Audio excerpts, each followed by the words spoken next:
বাড়িতে কিন্তু তার পালস রেট, রক্তচাপ থেকে অক্সিজেন স্যাচুরেশন প্রতি মুহূর্তের আপডেট ফুটে উঠছে হাসপাতালের কন্ট্রোল রুমে।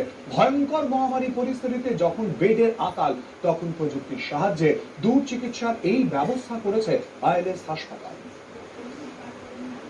ঘরে থেকেও হাসপাতালে রোগী শুয়ে আছেন নিজের বাড়িতে। 24 ঘন্টা নজরদারি ও চিকিৎসা চলছে হাসপাতাল থেকে। করোনার দ্বিতীয় ঢেউয়ে যখন বেসামাল গোটা দেশ, সব জায়গায় বেডের আকাল, ঘরে ঘরে আক্রান্তের সংখ্যা বাড়ছে, তখন প্রযুক্তিকে কাজে লাগিয়ে দূর নিয়ন্ত্রিত চিকিৎসা পরিষেবার আয়োজন করেছে আইএলএস হাসপাতাল। ঘরবন্দি করোনা রোগীর আঙুলে লাগানো পালস অক্সিমিটার, তার প্রতি মুহূর্তের আপডেট পৌঁছে যাচ্ছে হাসপাতালের কন্ট্রোল রুমে। পালস রেট থেকে অক্সিজেন স্যাচুরেশন, কম্পিউটারের পর্দায় ফুটে উঠছে নানা তথ্য। কিভাবে সম্পন্ন হচ্ছে গোটা প্রক্রিয়া? হোম আইসোলেশনে থাকা করোনা রোগীর ম্যাট্রেসের নিচে বিছিয়ে দেওয়া হচ্ছে একটি বেল্ট, যা আদতে একটি ইলেকট্রনিক ডিভাইস।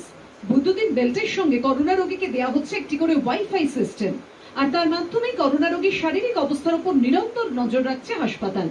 হাসপাতালের কন্ট্রোল রুমের 25 থেকে 30 কিলোমিটার ব্যাসার্ধের মধ্যে কাজ করবে এই system.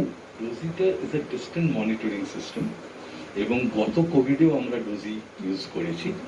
We are probably the first hospital in Eastern India to use this device, যেটা পেশেন্টকে বাড়িতে রেখে তার নিজের পরিবেশের মধ্যে পেশেন্টকে কোভিড যারা মাইল্ড টু মডারেট পেশেন্ট তারা যেন এই পরিষেবাটা নিতে পারে।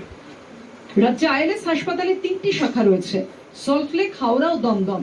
তার মধ্যে হাওড়া ও দমদম শাখায় এই পরিষেবা চালু রয়েছে।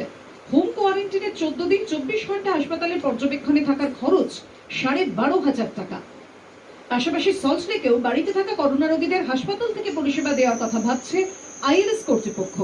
রুমা পাল, এবিপি আনন্দ, কলকাতা।